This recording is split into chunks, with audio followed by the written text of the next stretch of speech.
L Nation, what's good, man? Sorry for the delay. I couldn't do it anymore. I couldn't couldn't make you guys wait anymore.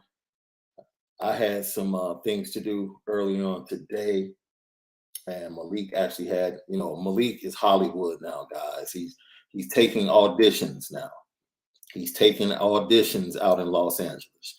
He is officially Hollywood. So when he actually joins the show, I need you all to get at him. Get at him. He has gone Hollywood. Lucky Lefty Podcast. I'm your guy, Shaun Davis at SD2 Mics.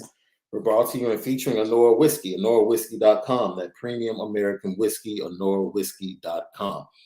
And if you drink, make sure that you do so responsibly. All right. Thank you, Tim. I appreciate you, man. Get on that dude. He's straight Hollywood. So, like I said, we pushed the show back today, and we were supposed to make a big announcement on last Friday. That announcement is coming up this Friday. This Friday, 10:30 a.m., big announcement coming up for your boy. Let's see. Irish Chi-Town, J&J. I like Jack in my old-fashioned personal. But Onora is smooth. Okay. Putting Onora in the old-fashioned. The old-fashioned is definitely. It's been a while. Since I partook. We used to do the squeeze bottles in the college parties back in the day. Little, absolute lime juice. That was the go-to. But it's good to see you use the Onora for your old-fashioned. Appreciate it. So I'm really just going to chop it up with you guys, man. Tell me what you think. I know you guys are in tune with a lot of different publications. The merch is connected to the announcement directly. So Friday, once we make the announcement, then you'll find out the launch of the website and the merch. All of that's coming.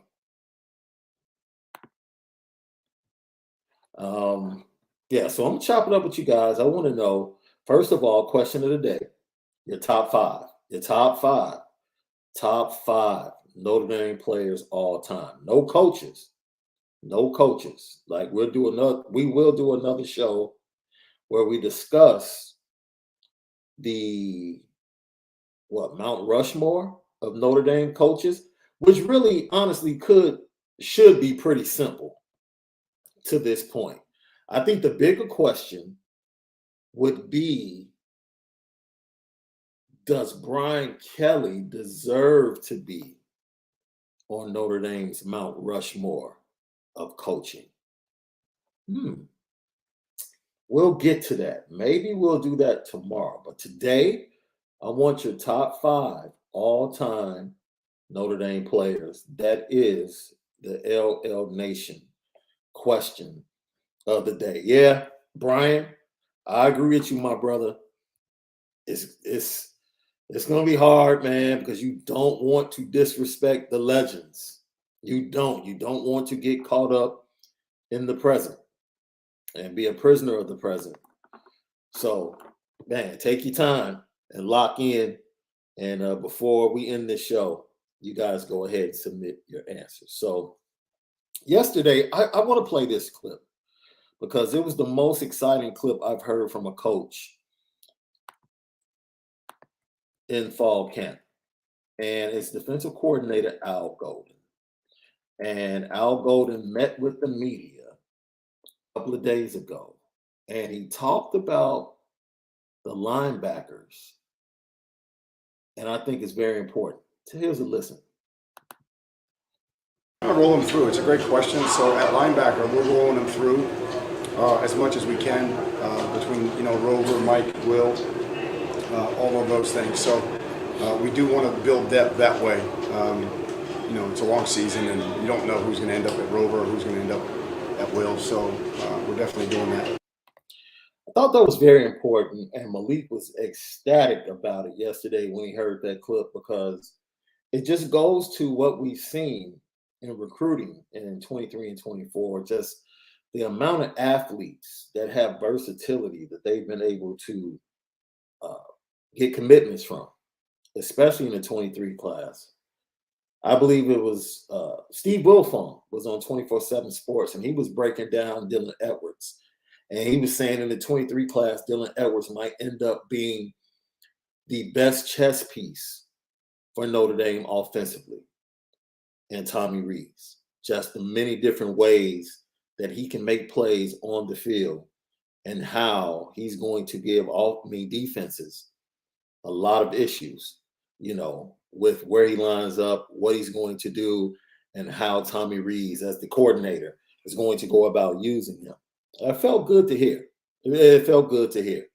And I think with the linebackers, when you hear Al Golden talking about, look, we're just rotating them in. Like, it's not about that's the guy you go get. It's like, oh, okay, go play Will. No, next rep. Go play Mike. You know what? Forget that. Don't play Mike. Go play Rover. And everybody's interchangeable. So it gives great confidence, especially with guys like Jordan Botello and Maris Leofau, who is being built up. His reps in practice in fall camp are being built up. He's at about, I would say, 60% right now of the reps he's taking. And as time goes on, he's going to take even more reps. Marcus Freeman talked about how important that was. He doesn't want guys going out there playing all of the reps, only able to give 80%. No, every rep has to be 100%. So instead of just decrease the reps and let them go out there and play at full speed so they can get better. Love hearing that from Marcus Freeman. But Al Golden, his imprint on this defense and the wisdom that he brings and the nuance he brings from the NFL has been evident in the way practices have been set up, the way practices have been run, and definitely in communication and the versatility, specifically at the linebacker position, where Al Golden and James Laurinaitis do a fantastic job of dealing with the fundamentals and getting this linebacker core ready. They have the veterans. They have Kaiser. They have Bertrand. They have Bo Bout.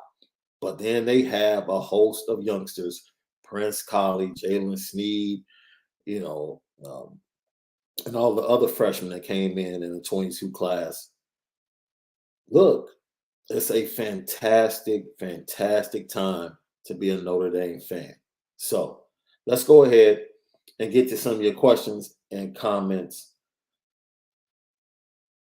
Oh, Keith Erickson, your top 5 is pretty impressive. That's pretty impressive.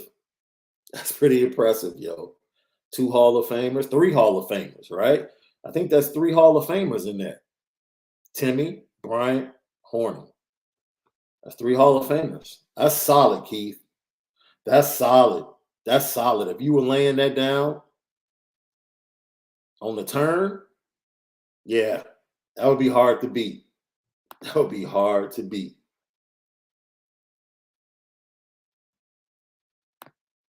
I got Brian J. Irish, Tim Brown, Rocket, Ricky, Manti, Brian Young. Yeah. Don't sleep on Ross Browner. Don't sleep on Alan Page. That's what I'm saying. It's so tough trying to come up with a top 5, man, because there have been so many great players. Malik has already said that Quentin Nelson is in his top 5. Like Malik said, Quentin Nelson is like the best player he's ever seen. Him and Jalen. So it's just interesting to see. Josh Buffo, the motivational business banker. Montana, Tim Brown, Tony Rice, Rocket, Brian Young. Boom. That's nice that you included Tony Rice. Clutch. Might not have had the stats. Clutch. Jay Henry. Jay, I said this the other day. I literally answered this question, I think, on yesterday's show.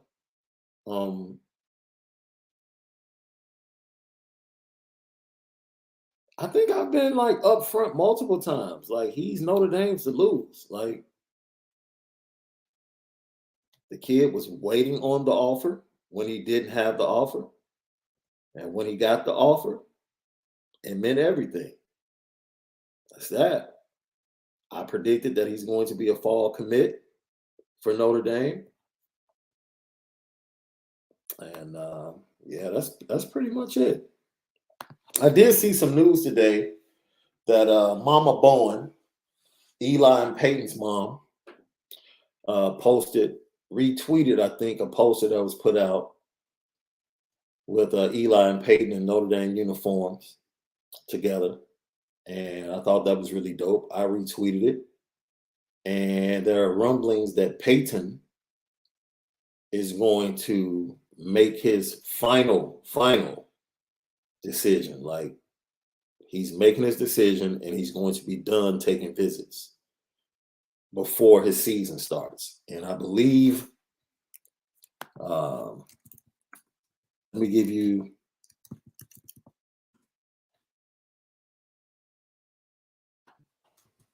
give me 1 second and I will give you their first game. It is their first game is Thursday, August the 25th. So he wants to make a decision and say that that's his final decision before August the 25th. That is the rumbling and intel coming out of the Bowen camp. So, look, if that's what he's feeling and he has not decommitted yet,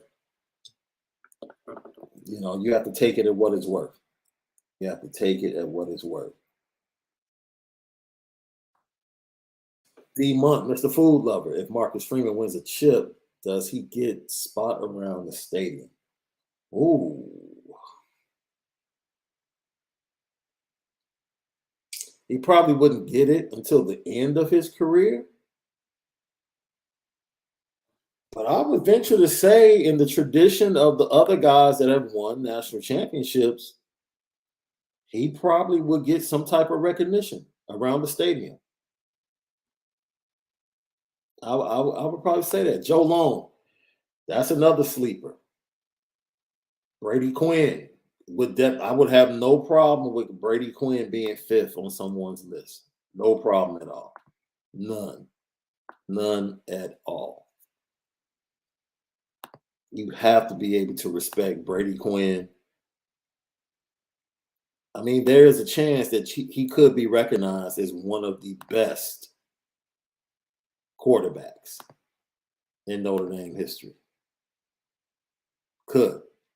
So let's get to the special teams report. We said we're going to talk special teams tonight. So you have your two kickers, and Blake Group was brought in as a transfer from Arkansas State to be the answer. He was brought in to be the answer. His stats, I mean, they were pretty good. Like, you felt good about the transfer when you heard about it, right? The only thing was, how many meaningful kicks has he really made? And I'm not talking about, I know he's had game-winning kicks, but I'm talking about how many big stage situations has he really been in, right? How many? And that's something you have to think about.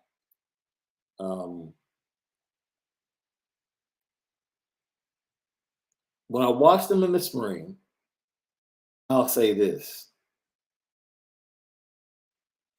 He has the bigger leg, right? But Josh Ryan, especially 40 in, Josh probably was more consistent during the spring, in my opinion. Blake Group, he's the guy that you really want to win the job and be more consistent, because he can go in from 50 to 55. Like, he has the leg. But he hasn't been accurate in those kicks. I did not see the kickers in the first two practices. I saw a lot of the punters. And let me tell you something. The punters looked really good, because the kickers were the ones punting during the spring game. But I liked what I saw specifically from Bryce McPherson. Really liked what I saw from the freshman. and John Soap as well, the grad transfer. Liked what I saw from him as well. So you get guys getting good height on their punts, and the punts are going, 40 to 45 yards consistently with an occasional boom.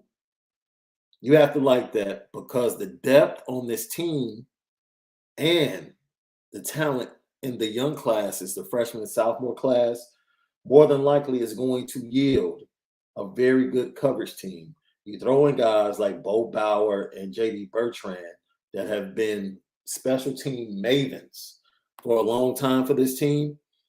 Special teams is going to be really good on the coverage side.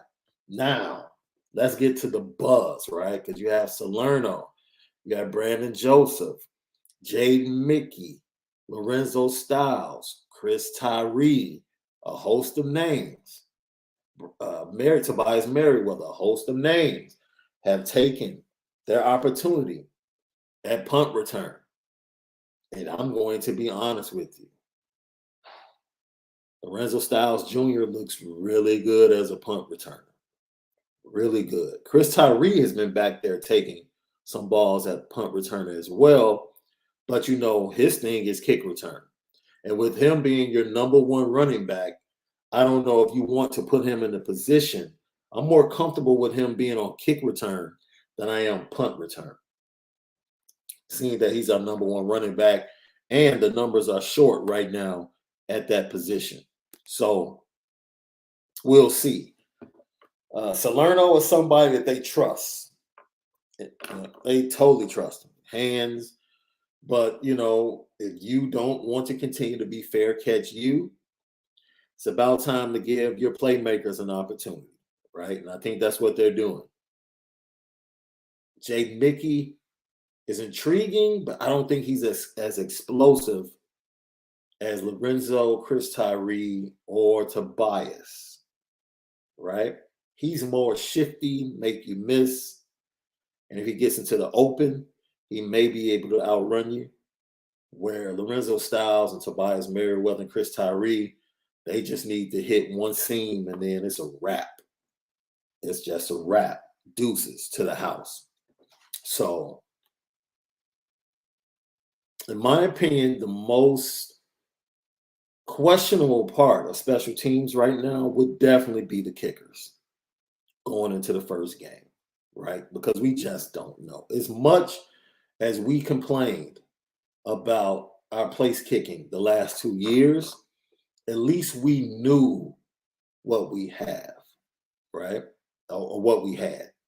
Right now, Notre Dame, we just don't know. And the fact that we have to wait until the first game, which is not just, your typical opener where you're playing like a directional school or a school from a lesser conference from the MAC or something like that. No, you're right into the fire. Right into the fire with Ohio State. And in a close game in the fourth quarter, special teams is going to matter. Special teams is going to matter. And this coaching staff and Coach Mason specifically is going to have to get things done. But I will say this. From the practices that I saw, it's almost like 30%, maybe more than that. They literally dedicated a vast majority of time to special teams. Like a lot of it. A lot. I would say maybe 30 to 35% of the practice with special teams. Like they're focused on making sure that every T is crossed and every I is dotted.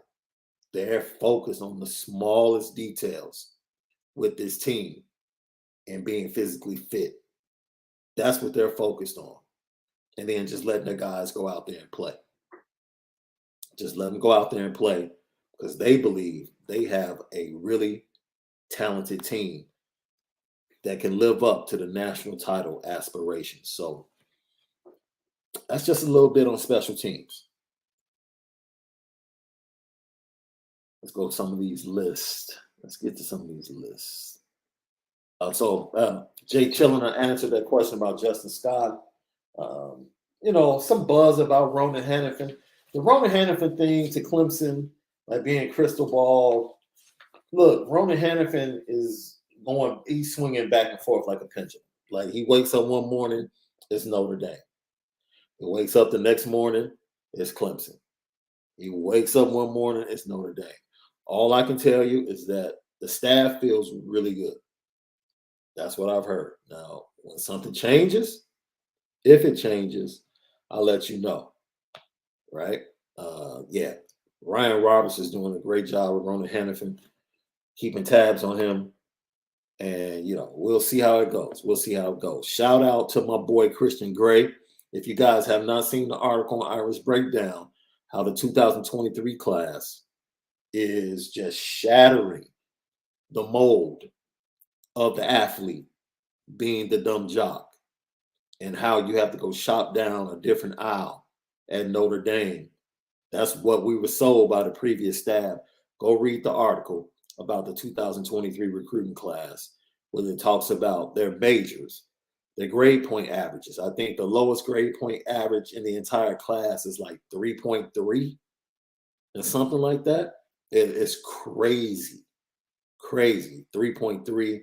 Shout out to my boy Christian Gray, who is heavily recruiting his fellow St. Louis athlete, running back, Jeremiah Love, who's about to make a decision before his season starts. Christian Gray, great social media tweet, Instagram post the other day. I call them the St. Lunatics.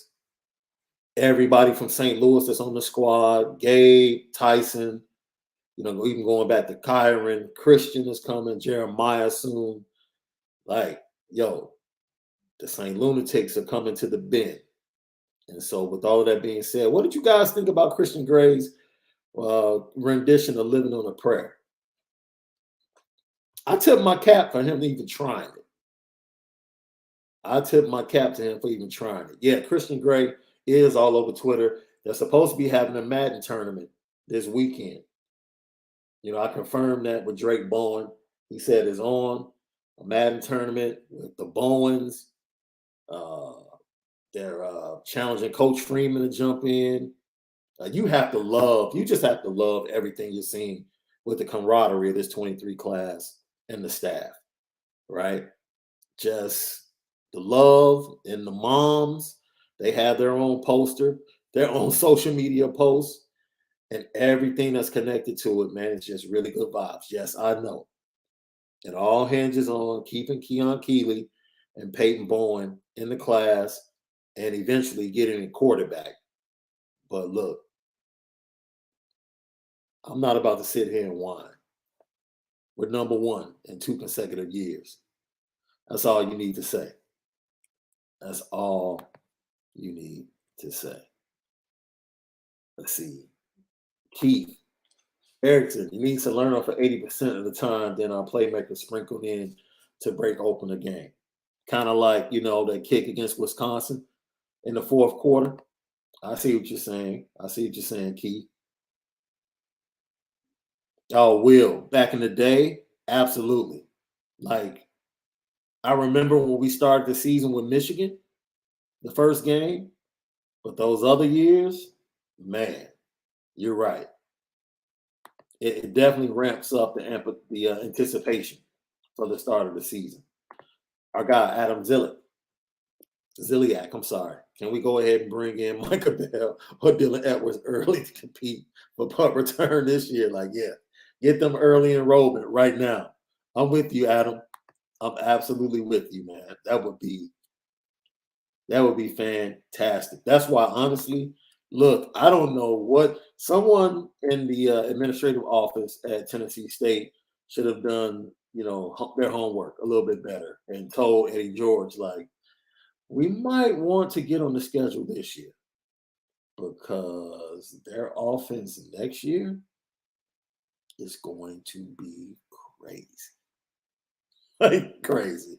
When you have Lorenzo and Tobias coming back, and you start sprinkling in Jaden Greathouse, right? Braylon James, Micah Bell, Dylan Edwards. You get Jadarian Price back. mm, mm. Man, that line for that Tennessee State game literally might be 4 touchdowns. I'm gonna keep it a buck. I will keep it a buck. I Brian, I don't even know. Did you hear something? I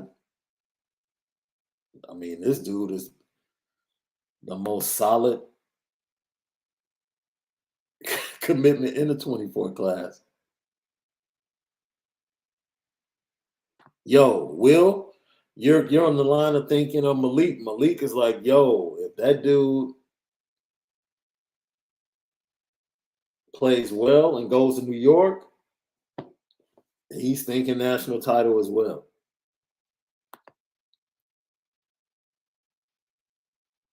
No, you Irish Chi-Town, you don't have to be afraid. It's going to happen. It's going to be bad. It's going to be bad. I think Marcus Freeman is going to do as much as he can to keep things kind of in order, to not embarrass his good friend. But yeah, I just don't see it playing out well for Tennessee State. Oh, that's a good question, Omar. See, for me, now this is strictly not just bars, but impact. Impact. Common for what he did for the city. 1. Twister for just being a beast. Yay. And then after Yay,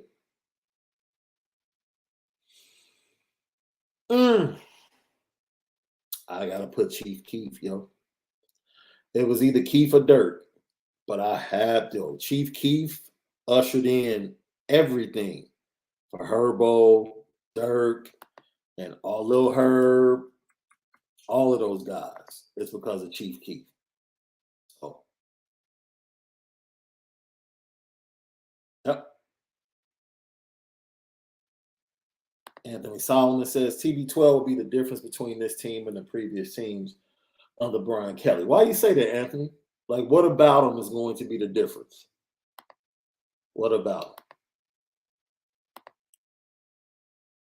Sid Irish. Any chance Jackson Arnold shakes loose at OU because of their drama?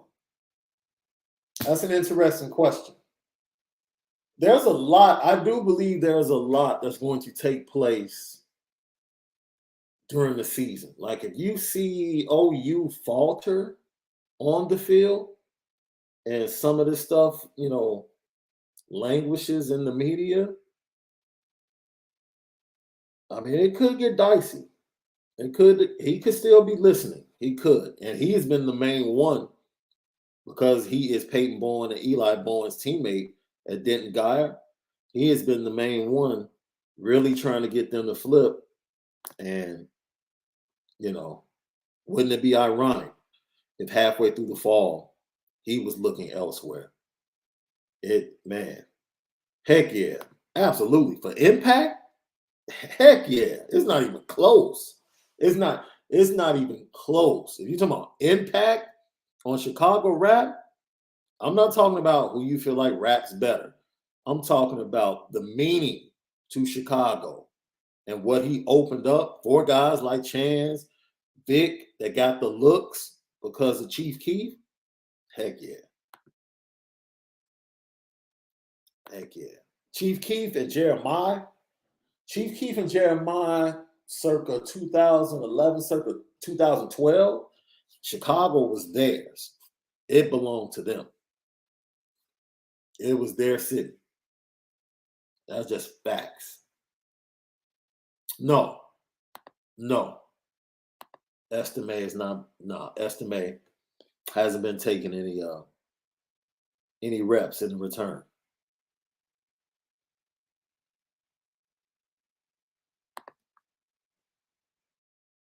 And what's up, NW? My boy. He said not Ye, but Kanye. He specified the old version. Twister, Common, Wild Style, West Side, I'll give him a shout out for sure. And then Bellow Zero. That's what's up. That's incredible. So let's talk about, we said we're going to touch on special teams.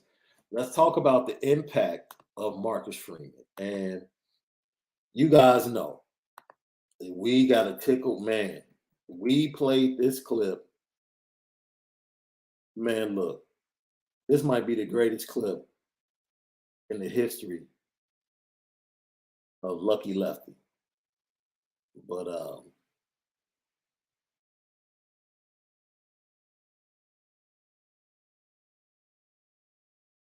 Marcus Freeman, one of my favorite clips of all time already.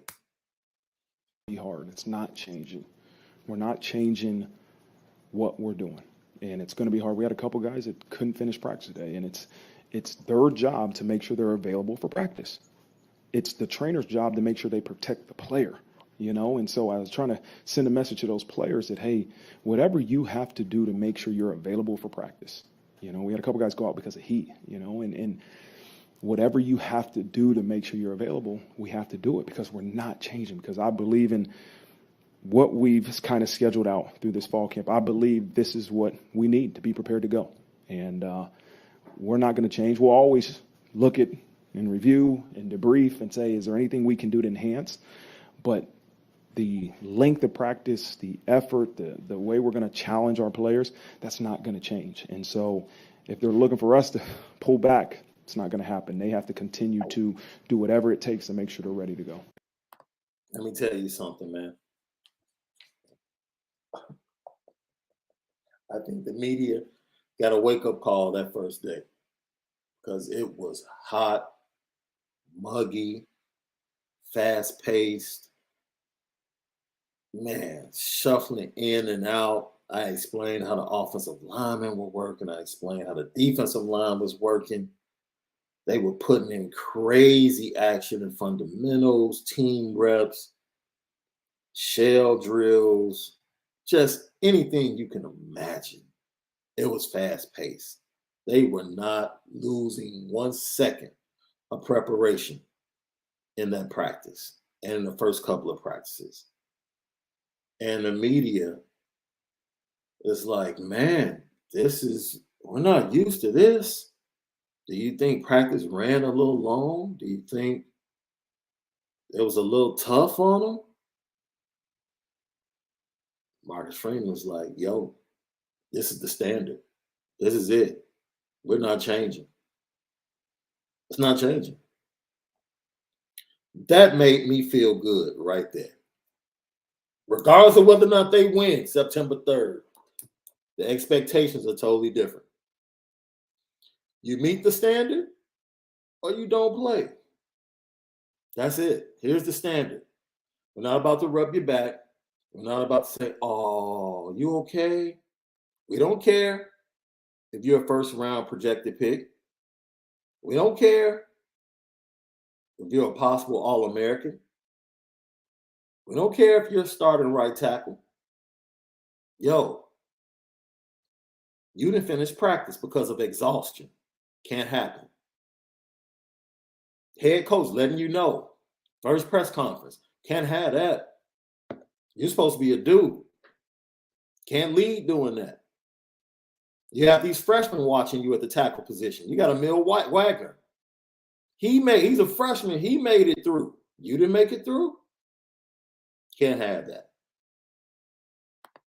Loved it. Loved it. My favorite clip. Loved it. His impact is being felt by his players. And now you start to understand. You heard it over the spring. You heard it over the summer. Even when they were spending the majority of their time with Matt Davis, all you heard was the players talk about their love and affinity for their head coach. And now you see why. They don't have to wonder where they sit with the head coach. They don't have to wonder if they're going to get an opportunity. They're getting an opportunity. Every player on the roster gets an opportunity every day. That hasn't been the case. Opportunity was limited unless you were one of his guys. Opportunity was limited. No more. Things are set up for competition, and everybody can make an imprint and show their wares under Marcus Freeman. You got to love it. You got to love it. Even if you're not good enough, at least you got the opportunity to show what you can do for Marcus Freeman and this team. And when you have that type of atmosphere, man, you feel good. You feel good. Everybody's on one accord. Everybody is on one accord. Emmanuel Butler, I see your question. Who's the dogs on the team that will make big hits on defense? The biggest hitters are probably your linebackers. Maris is just a game changer. Prince Collie, who, you know what? I'll go ahead and play it for you because maybe you guys didn't see it. But James Laurinaitis got a chance to talk about Prince Collie. And after he got done talking about Prince Collie, I was like, oh, this dude is going to be a beast. You talk about just natural instincts. I think you could put PK out there and just say, you don't even know what the defense is. Just react, right? And I think that's what when you try to find somebody when you're in recruiting and you're watching them in high school, and you can tell guys who can see it off the ball. Like playing stack linebacker is not easy. Like when you got all these jet motions and people pulling, and now you got these orbit motions behind. There's all these people are moving. Where my eyes go? And Prince is just so patient, and he can just find it. You could say, I don't care what the defense is, find the ball. He has such a natural knack, and he has grown tremendously from the spring to now. And that's amazing. The superlatives that he's used to talk about our sophomore linebacker, number 10 now, Prince Collie. Look, just incredible, yo. Incredible. James Laurinaitis, grad assistant, working with the linebackers, talking about how great Prince Collie is and how natural he is at the linebacker position. You have to feel happy. Prince Collie is another one that brings that wood. He brings that wood. He brings that wood. I'll tell you somebody else that's been bringing that wood all spring and in the summer. DJ Brown. And I know when I say that, a lot of people are going to roll their eyes. Hey, man, you can only take what you've seen on the field and what you've heard around the building. DJ Brown has become a much better player on the back end, and he's not afraid to put his nose in there. Somebody else that's not afraid to put their nose in there is Jaden Mickey. He is not afraid to come up as small as he is and to lay that wood. And another one, he laid one of the best hits in the spring game, Ryan Barnes. Well, first of all, Ryan Barnes is cut like crazy. He's cut like crazy. Ryan Barnes is another one that will come up and stick you. So, yeah. DJ Brown is bringing the bumps. He almost got his butt kicked off the team with that late hit on Lorenzo Styles Jr. the practice after the pro day. But thank God Renzo was all good.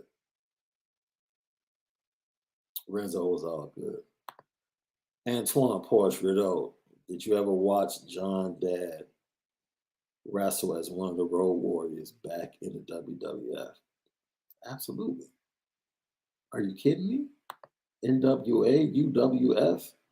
Then they went over to WWE. Of course, I watched the Road Warriors. Heck yeah. Tag team champs, dude. Hawk and Animal.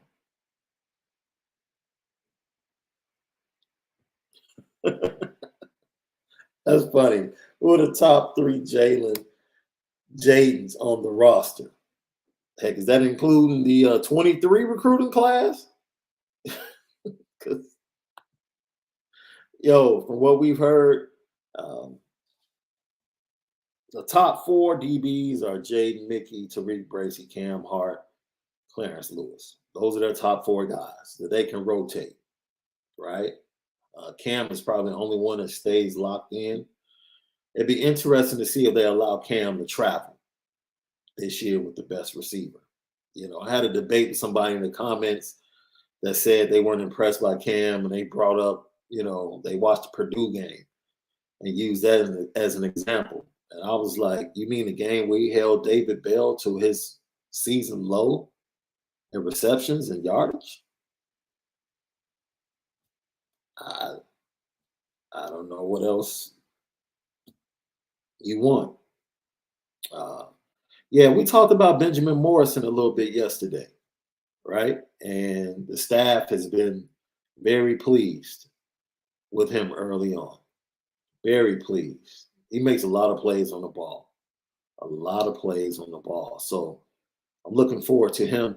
Guys like Ben Morrison are the type of guys that might not get that tick the first month, but once that calendar flips and that light goes off, he's talented enough to see the field consistently for at least like 20 to 25 snaps going into the month of October. He's that type of kid. That's the type of buzz that's going around about him.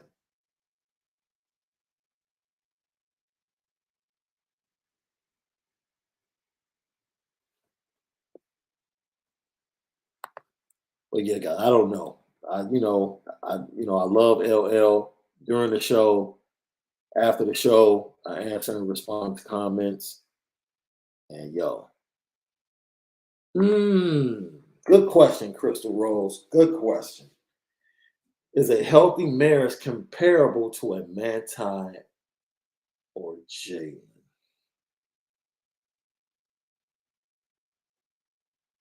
So if this was start, bench, cut, I'm going to put myself. I'm going to help myself answer this question. If this was start, bench, cut. Oh, I'm definitely cutting Maris. I'm cutting Maris.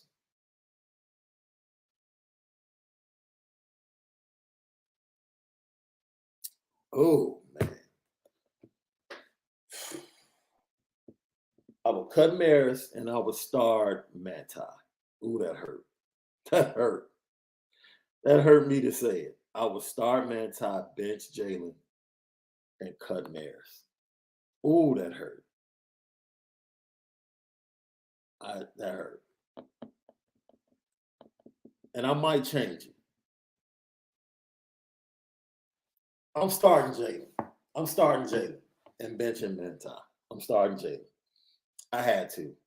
I was just giving Manti the love just for his career, his entire career. Jalen was just different, man. He was different. He was different. I don't know if I would say he was way better. I don't know if I would say that because I think from a cerebral standpoint, because he was a true middle linebacker, I think the cerebral part of linebacker, Manti was ahead of Jalen as a freshman. He was ahead of Jalen as a freshman. Jalen was just so good athletically. You could just put him on the field and he could just make plays. He could just make plays. But he wasn't as cerebral as Manti when he got to Notre Dame. So I wouldn't say he was way better.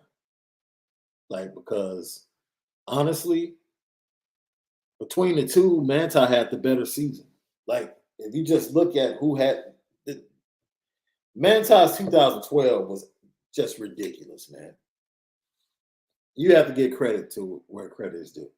His 2012 was absolutely insane. Insane. And that's why the other day I said you would have to consider. I wouldn't be mad with anyone putting Manti Te'o on their top 5 all-time Notre Dame players. I just wouldn't. I wouldn't.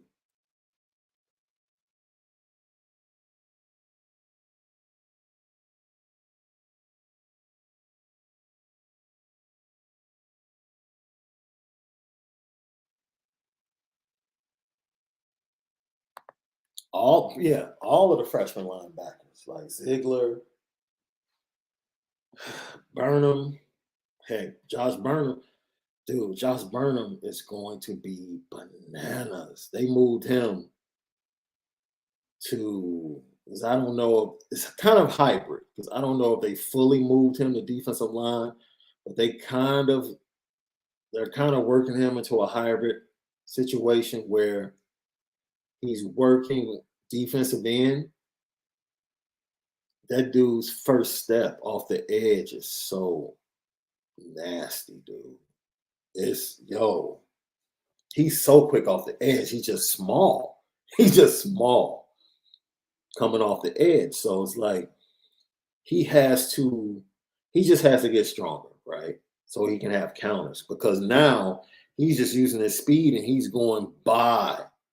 Like, he's getting by the lineman, but he's so far by the quarterback.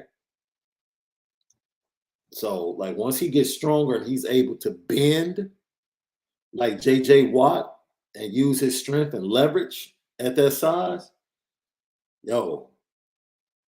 Josh Burnham, he's going to be a problem. He's going to be a problem. And all of those guys have been being used, but Brian Mason is a huge believer in starters playing special teams. That wasn't the case on the Brian Polian. But Brian Mason, you got some starters. Like Cam Hart has been running down. Clarence Lewis has been running down on special teams. Definitely Bauer, Bertrand, Kaiser.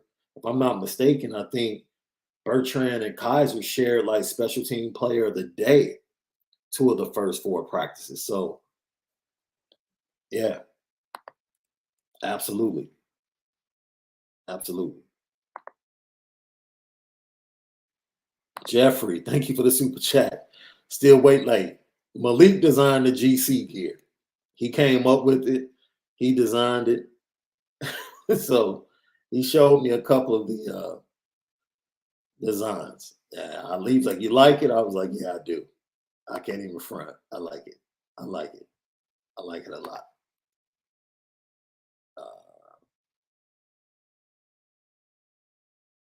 Cool kid, what's up, man? I'm glad you joined the chat. I don't know about a trash can, but man, that's cool, man. Love you guys, man. Love your quarterback. Love your running back. Really love your receivers. Like DeJuan Jones. A couple of your pass rushers. Like them too. But you got some holes in your squad, G. Don't sit up here and act like your squad is just like, you got some holes in your squad. The interior of that offensive line, it's questionable. It's questionable. That defensive backfield, it's questionable. You don't even talk about the way your linebackers have played the last 2 years. Sure up some things. We appreciate you coming to the neighborhood, though, because we know how to treat other fans. We welcome you in. As long as you don't get disrespectful, it's all good. We can take all conversation. Appreciate you, cool kid. Come back to the neighborhood.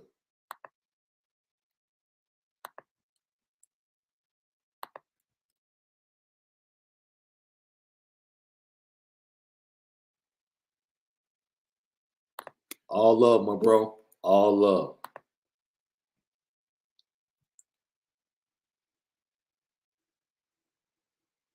So, I think we're going to stop right there, man. We talked about everything. We touched on the impact of Marcus Freeman, what he's bringing. We talked about special teams. You guys talked about your top 5 all-time ND players. I'm going to go ahead and give mine, man, because I know you guys are going to be like, yo, you didn't even give yours, right? My top 5, right?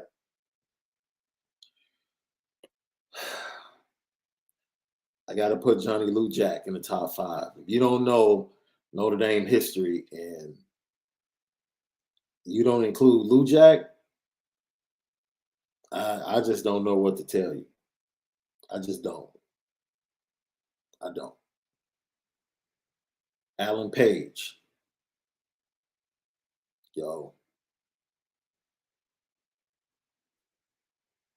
He was a dude. He was just a dude, man. Tim Brown, dude. He's a dude. Unfortunately, my boy Rocket is going to have to get left off. Has to. Because I'm going to go ahead and put in my boy Joe Montana. Too many clutch moments. Too many clutch moments for Joe Montana. And last but not least, I'm going to go ahead and tip my cap to the newest member of the Hall of Fame. Chicago Heights own, Brian Young. That's my five. That's my five. I couldn't be like everybody else. Couldn't jump on the Rocket. No, Kane Madden is not in my top five. Stop playing around, man. Stop playing around. Stop trolling. No. No, I'm not showing my age. I'm showing my knowledge. You know, I come from a long line of football players. My pops, my grandfather. So whether it's football, basketball, baseball, I know everything that is to know about the games and the players of the past. So I have respect. If you don't know who Alan Page was, hey, you know what time it is. I might have to put you on this. We all good, Anthony. Petticoat. Petticoat Junction. It's time to get petty. Oh, we did a good job executing. Are you upset with something? And fire up the Petticoat Junction train. I just don't like you.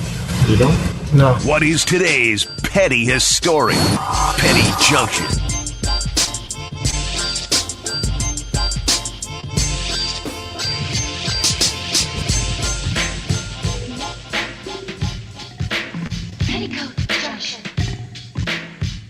Petty Junction, petty stories of the day. Brought to you by Onora Whisky at NoraWhisky.com and Premium American Whiskey at NoraWhisky.com.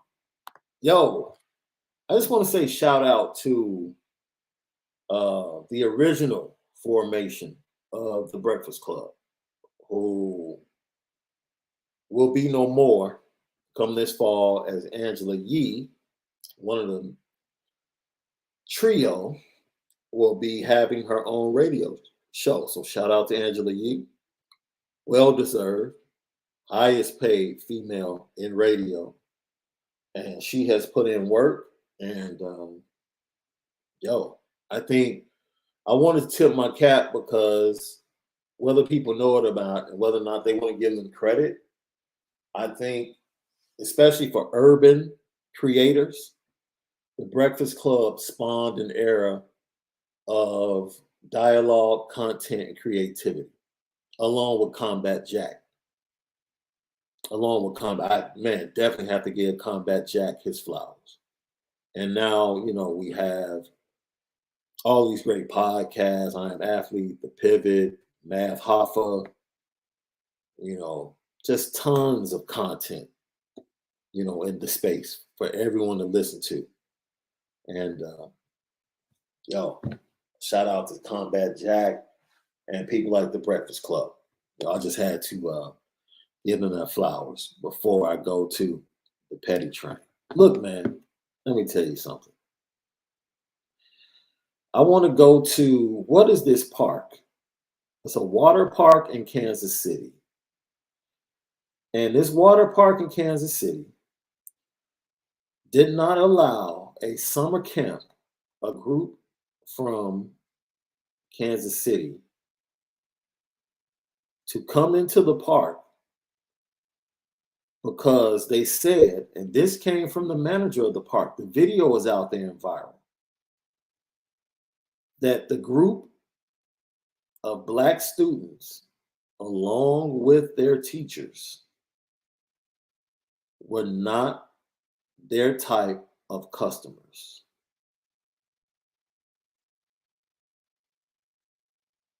Yep.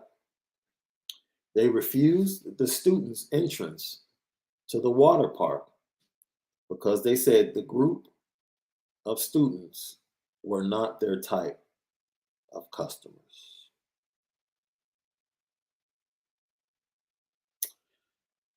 It's 2022, man. It's called Summit Waves Aquatic Facility. Summit Waves Aquatic Facility.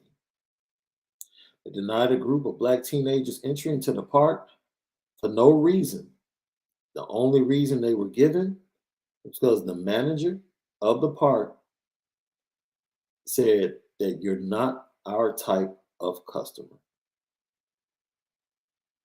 And they had reserved space in the park for a party.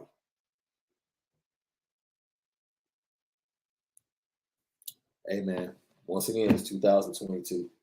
What can you say? Go. Hit the subscribe button. Hit the like button. Hit the notification bell. Let everybody know. Lucky Lefty Podcast. We're doing it big. Yeah, I can talk Riley Mills. 6'5", 283. Beast on the strong side is going to be a problem opposite Isaiah Foskey. That's all you need to know. There's really nothing else to say. He's going to have a great season. So, we'll see you guys tomorrow morning for another edition of the Lucky Lefty Podcast. Have a great evening. Get some rest, guys. We'll see you early tomorrow. Most of all, always make sure that you spend it different.